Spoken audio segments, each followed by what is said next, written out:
BrainChip Holdings Limited is making headlines with their Akida AI technologies launch into low Earth orbit aboard the Optimus 1 spacecraft, heralding a significant step for AI in the spacetech industry.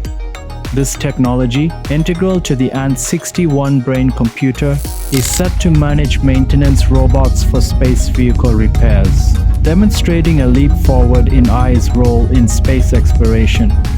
The ANT61 Brain is a testament to the power of Akida's Neuromorphic AI, performing high-stakes tasks in space with autonomy and precision.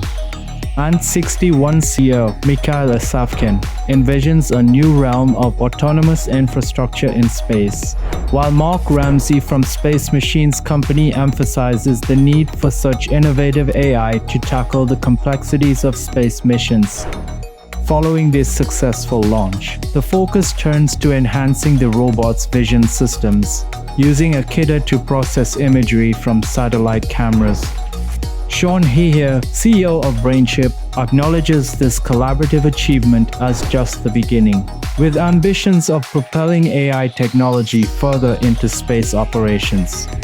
BrainChip's pioneering efforts promise a bright future for autonomous technology in space, showcasing the potential for AI to become an essential element in navigating the vastness of space. Stay tuned for updates as we track BrainChip's progress in pushing the boundaries of space technology.